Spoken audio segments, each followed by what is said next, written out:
पूरा स्टेडियम शांत था, पूरी दुनिया शांत हो चुकी थी क्योंकि एक इंसान ने एक ऐसा काम कर दिया था जो शायद फुटबॉल में इससे पहले कोई नहीं कर पाया था। एक मियर मॉर्टल ने चैलेंज कर दिया था फुटबॉल के भगवान को, और शायद उस दिन अगर भगवान भी नीचे आ जाते तो वो किलियन एम्बापे को नहीं रोक पाते, क्योंकि बात है 18 दिसंबर 2022 की, जहां कतर के लुसाइल स्टेडियम में कुछ ऐसा होने वाला था जो फुटबॉल में, इनफैक्ट दुनिया में कोई भी एक्सपेक्ट नहीं कर रहा था। इस स्टेडियम में एक ऐसी हिस्ट्री लिखी जाने वाली थी जो शायद ना आज से पहले फुटबॉल में कभी हुई है, ना शायद कभी हो पाएगी। तो बेसिकली इस दिन मैच था Argentina versus France 2022 FIFA world cup final, और 23rd मिनट में ही मेसी की एक पेनल्टी की वजह से अर्जेंटीना आगे चली गई थी। एंड उसके कुछ ही देर बाद 36 मिनट में दिमारिया एक बहुत बढ़िया गोल मारकर अर्जेंटीना को 2-0 आगे कर देते हैं। अब यहां पर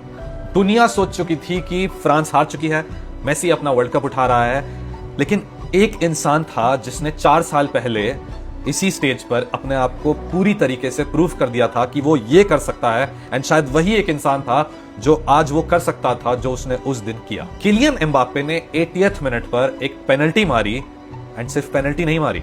उन्होंने एक लगाम लगा दी पूरी दुनिया के मुंह पर। और अभी तो कहानी सिर्फ शुरू हुई थी, क्योंकि इसके ठीक 97 सेकंड्स के बाद एक बॉल आती है एम्बापे के पास, एंड वो गिर कर बॉल को गोल में डाल देते हैं। एंड उस टाइम पर फ्रांस और एम्बापे फैंस के अलावा इस पूरी दुनिया में सब लोग शांत हो चुके थे। इसके बाद स्कोर 2-2 हो जाता है एंड गेम जाता है एक्स्ट्रा टाइम में, जहां पर फिर से मेसी 108 मिनट पे एक गोल मार देते हैं, एंड अब सबको लगता है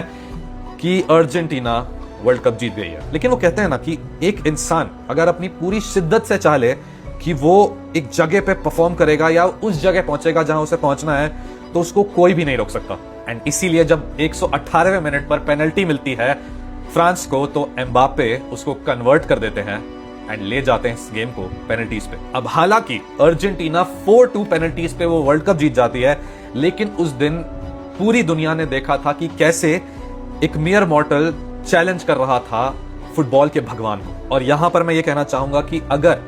बात सिर्फ एम्बापे की परफॉर्मेंस की होती तो ये फाइनल अर्जेंटीना को एम्बापे कभी नहीं जीतने देता। लेकिन किस्मत का खेल ऐसा है एंड परफॉर्मेंस का खेल ऐसा है कि एमी मार्टिनेज ने वो पेनल्टीज बचाई एंड अर्जेंटीना 2022 का वर्ल्ड कप जीत गई। इनफैक्ट सबसे बड़ी बात, लियोनेल मेसी अपना वर्ल्ड कप जीत गए। अब 2022 के वर्ल्ड कप की कहानी यहीं खत्म हो जाती है, लेकिन 2010 के वर्ल्ड कप में एक ऐसी कहानी थी, एक ऐसे प्लेयर और एक ऐसे नेशन की